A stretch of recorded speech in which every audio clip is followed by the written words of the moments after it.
Second segment, joined by Coach Tony Ersland of Purdue wrestling fame. If you've been there for 14 years, you're famous, right, Coach? And thanks Well, I for haven't taking quite the been time. 14. I've done 12. I'm on 12. I mean, 12, not 14.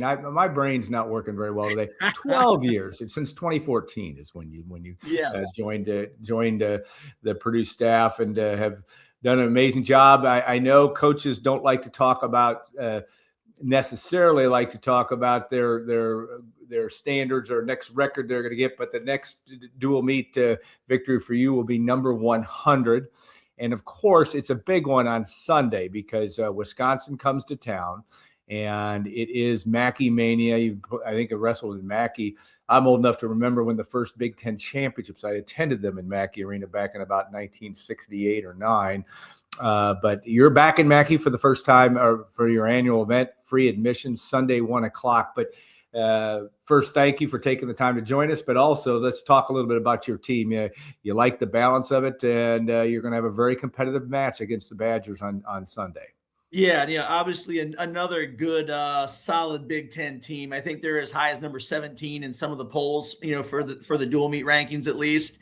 And so another good test for us. I think what you mentioned earlier is true. The way I view this team, like we're a very balanced team up and down that lineup with as many as 8 kids in the rankings in various polls. So it is a good group of with balance up and down. Clearly still have some, what you would say, some star power maybe with Joey Blaze being ranked in the top 4, in the country at his weight. He can score a lot of points for us at the national championships. But again, I do like the way this group is constructed up and down the lineup. And Joey put on such an amazing run last year, again, to the national runner-up, and posted one of the biggest upsets in really recent memory, if my memory's right, in wrestling. Talk about, in wrestling, we talked offline, one of the it's the ultimate individual sport, but it's the ultimate team sport too. But talk about having a guy like Joey and having that balance that you've had to build this program. What that means from the team concept of Purdue wrestling. Yeah, I think it's really important that your leaders kind of reflect the values that you want instilled in the culture of your team, and that's where I feel like Joey is at now. And we were fortunate with Matt Ramos, who we've talked about before, as a leader and what his values were and who he was. And Joey has kind of really picked up where Matt left off and assumed that role and enjoys the role as a leader, right? I mean, some guys just don't enjoy it. They may have the characteristics and the temperament and the values or the work ethic that you like and you need, but maybe they're not comfortable in that role. And I think Joey has really embraced that, both from a verbal standpoint, what he says and how he talks to the team, as well as what his actions are in that practice room, how he shows up every day to work. So crucial that you have guys like that. To me, it's just crucial your best guys embody the values that you want to have on your team. It creates that culture, and that's what you need. You with the day, as we've talked about as well, with transfer portal and everything else, you've still got to be mindful of the culture and the guys within your program, who they are, what they value, and Joey is a guy who embodies that for us. Transfer portal. I don't know how you coaches, we always hear about football and men's basketball in that world. It impacts your world. Talk about that, because that's such an interesting concept. Not a concept, an interesting challenge, because there are powers in wrestling, as you have to deal with in the Big Ten. Just darn near every school in the league. Wrestling is a huge deal at an NCAA level. They pack it every year for the national championships. And yet some of your homegrown talent can be fodder for other programs. But that challenge for you, and how do you guys best deal with that? Yeah, I still believe, and I've done this 28 years, and as we just mentioned, 12 here at Purdue, I still think this is a business of relationships, right? I mean, you that doesn't go away just because the portal has now become more prevalent in everybody's worlds. I still want it to be about relationships, and that's how we try to keep it. And so, you value every person in your room, and how can you help them and assist them on the way to their goals, whether it's athletically, right, for us, or even academically. They're going to leave here with a degree. And I've heard, Mike talk, at length about, hey, you can still have both, that we want to support these kids in those ways. And I don't want to lose that. And I think we've been successful at retaining our kids, because we do value that. So that's still an important part of what we do every day. It's not just a transactional, kind of thing between coach and athlete. And wrestlers are, and in all sports, have their own individual personalities, and guys that tend to be, and maybe I'm painting with a broad stroke, but they tend to be, you got to be a very, very hard worker to compete at this level. You've got to be I think there's a lot of loyalty in that group, but there's also the like I said, the world of NIL and transfer portal, and that, but that culture you've built, and talk about that. In 12 years, it's taken time, and Purdue's got a wrestling tradition. It's had national champions, certainly in the program over the years, and yet you compete in the toughest league in sports. Really, I always say Purdue women's volleyball and wrestling are the two toughest leagues, I think, from top to bottom for you and for Coach Dave Shondell. But talk about building that culture and what it's taken to do that, and to be able to survive in this league. Yeah. And it starts, like I mentioned before, it starts with relationships. It starts with, what do they value? What motivates them? I mean, when you have a handle, on a young person, and for us, it's young men, like when you understand what that young man values and what motivates him, then you know how to get on the same page with those guys. And that's something that we spend a lot of time on the recruiting process, right? I mean, that's just, when you're talking to these young people, man, you need to know, hey, what are their goals? How do they want to get there? What wakes them up every day? When you have a great sense of that, well, you can get on the same page and create that relationship and trust, right? I mean, you've got to trust each other. They've got to trust I'm looking out for them, and I've got to trust, like, hey, they are here with the similar values that we hold dear. So it starts with that. I mean, it just starts with building that relationship and creating trust and knowing what everyone's about. And that's done a couple different ways, right? I mean, on the phone, talking, being around them, seeing who they are, how they compete. But then we've talked about, Chad Brown, at Profile and things. Like, there's ways that we work intentionally at creating those situations that last. Yeah, Chad Q. Brown, we've talked to him on the show many times, and both Coach Ursuline and myself share that it's fascinating business that he does, but it's also an important, because you got to it gets down to the Jim Collins thing. You got to get the right people on the bus, so to speak. You were one of the early adopters to that, and Coach Matt Painter also with men's basketball did as well. What's got you? How has that helped? I mean, outside of the obvious, how does that continue to help you and find that guy that is that wrestler that is the right fit? Because Purdue is a unique place. I mean, you've been at Iowa, you've been at Nebraska, different universities. Talk about that though, and what that's meant. Yeah, it's been great for us in terms of just the insight that you gain into a person. And I'm not saying it's just one way. It's not just me understanding my athletes. I think it's been really helpful for the athletes to know, hey, here's Coach Ursuline, here's what he values and what he's about, so that you kind of get some maybe it's some empathy or understanding to situations. Like, they'll know, like, hey, there's a day in practice, I'm really upset, something didn't go right. This is why, because I value this, and we need to get this right, and why maybe I don't, something else isn't going to be quite important to me, right? And for your athlete as well, it gives you some insight, some understanding, or even empathy about why a guy is responding a certain way. And then I think that's what's needed to kind of get on the same page. It's not like you're going to react and go off the cuff because you're like, hey, he's struggling with this because this is where he's coming from. This is, he's not understanding maybe what we need, or he's just, doesn't have the same value. So we've got to reach him a different way. So to me, man, it gives you some insight and some understanding about who people are, and it allows you to work with them just in probably more efficient ways, I guess. Yeah, and to have data. I mean, data is king in this. Even though it's in a mental, and I had the privilege really last year of interviewing both Matt Ramos and Joey Blaze for a story.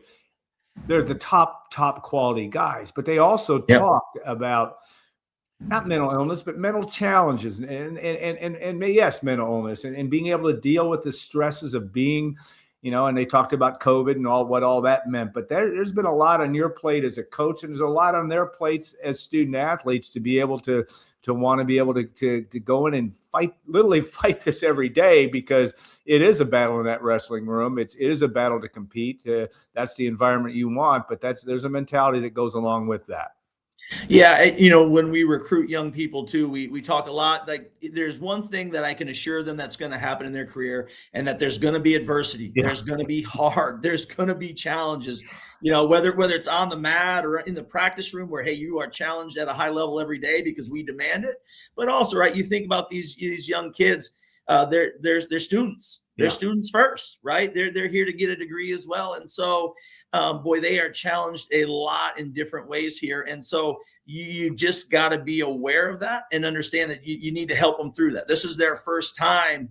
And I actually had a conversation just this morning with an athlete where, he was very frustrated about, kind of where he landed success wise in some positions in practice. And I was like, hey, this is normal. Like, you're a young guy, this frustration is a normal part of growth in the process. Because sometimes they don't understand, like, everybody who's gone before them, had to go through the same thing. And so I think for people to understand, hey, this is normal. This is part of growth. That's a big deal. And as a coach, and you've seen it year after year after year, hey, this is normal. You'll work through this. You'll be fine. But they gotta understand that this is normal and it's part of the process. The old 18 to 22-year-old, they're not fully formed yet. And your job, and I know because you hear it from your guys, that's your job as coach. Yeah, your job is to win matches and be as successful as you can, but it's also to mold young men that are going to go on and do things outside of the wrestling world. And that can be a daily challenge for you as well. It is, but that's the challenge that I love. I mean, you love the competition. As you mentioned, the bar is so high in the Big Ten. It's so I love that, because we always know what we got to do to be successful. But no two teams are the same. I think I may have said this before, but a year later, these young guys, they're going to be different. Good and bad experiences, right? Who they are they seniors? Are they sophomores? They're just different people because of experiences. And I love that, because it's never the same year twice. I love that challenge, and it's new and different each year. All right, with Coach Tony Ersland and the Boilermakers take on Wisconsin, 1:00 on Sunday. Free admission. And you can get out of the cold for a minute. Mackey Arena will be heated. I promise you. In a number of ways, it will be, especially the competition on the mat. All right, let's talk about some of your other guys. Obviously, Joey's been your headliner, but Brody Bowman and Stony Buell also. There's guys that have really if somebody comes to that match on Sunday. All matches are important throughout the entire lineup, but some guys that in some matches that may highlight the viewer experience when they come to Mackey Arena on Wednesday or on Sunday. Absolutely. So, and you touched on Brody Bowman as a guy. He's been having a great year, period. But if you look, he just defeated a top 10 opponent out at Rutgers. Been putting up points. He's ranked top 15 now. He's an impact guy for us.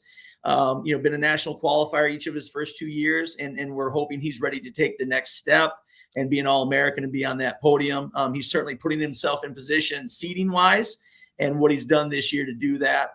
Stony Buell also just kind of a stalwart, in our lineup over the years. He's a team captain. We talk about people who embody what we value, and that's Stony. I mean, he certainly works hard to take care of his business when he goes out there alone to compete. But he is a team guy, and a guy who wants to be the glue on your team. So I appreciate what Stoney's been that way for our team. Couple other guys I'll go down low. Maybe we've had Blake Borman, who's a transfer this year, has had some ups and downs, but he defeated a former Big Ten champ again out at Rutgers, and had a ranked win at Michigan State here just last Friday. So he's kind of, warming up, doing what we think his talent and his work ethic is going to allow him to do. So happy to see Blake kind of heating up at the right time. And then also another guy who's kind of been in and out of our lineup, but is certainly capable, is Grayson Clark. Made his return after kind of sitting out for a couple weeks with a minor injury. Made a return to the lineup against Michigan State and had a tech fall and looked really good doing it. So Grayson's another guy down low at 141 pounds who we're excited about what he can do. Certainly, like I said, though, there's a lot of other guys. There's 8 guys that have been in the rankings and are in the rankings right now. So there's a lot of balance there too. And I know I'm leaving some guys out, but that are deserving as well. Yeah, understood. And it's going to be, and again, you and Wisconsin are kind of neck and neck in terms of competitive level. That's what's going to be Yeah. a great match. All right, when you decide, you've done this several years now in a row in Mackey Arena, the opportunity to get a little bit bigger crowd. You have a great home venue at Holloway too, as well. But just the excitement for the program to be in a different stage, even if it's your home court, so to speak. It's a big deal to be able to be in Mackey Arena. Yeah, very big deal. I mean, it's, a lot of history, like most of it, obviously basketball, what's taking place there, but it's a tremendous venue. You get people in there, it gets loud, it's an exciting place to compete. And I just love the fact that we get to be in there, even if it's just once a year, though, we get to kind of put our stamp on there and draw a bigger crowd and really give our guys that opportunity to experience something different. And obviously, Mackey Arena, I think the old AD coached wrestling for 1 year. If you go back in the annals of history, he actually coached wrestling for 1 year. So exciting tidbit there. Yeah. The great Red Mackey was always into wrestling in a big way. I mean, even the days of Claude Reek, who you will tie with your next victory, there is a tradition there. I'm just looking at the NCAA and the NCAA rankings, and this is what Coach Tony Ersland and his team faces. Penn State #1, Ohio State 2, Iowa 4, Nebraska 6, Minnesota 9, Michigan 10, Illinois 12, Rutgers 16, Wisconsin 17. That's a joyride for you, right? I mean, that shows you where it's almost like the Big Ten. The Big Ten championship meet is almost it's not quite, but it's almost a quasi-national championship event because you've got so many teams that you have to compete against. Yeah, like I said, it's great because you know where the bar is. You're never fooled about what success is gonna need to look like, and I love that. And you mentioned the Big Ten tournament. It's just it's a smaller bracket since you've got the 14 Big Ten teams in there, so the rubber meets the road quicker. Yeah. That first round, you've got kids that are going to meet first round that are probably going to meet at nationals on the third day in the All-American rounds. Yeah. So I love that about it. Like the rubber meets the road very quickly there. All right, Coach. Well, thank you so much for joining us. Always a pleasure. You articulate your vision well, and you Purdue fans can watch that vision and that team in person, 1:00 Sunday afternoon, free in Mackey Arena, Purdue versus Wisconsin. Best of luck to you, and you've been a feather in Purdue's cap for 12 years, not 14. We're not going to age you up anymore, but you'll get there. But we appreciate that and wish you the best of luck. Thank you very much. Always a pleasure.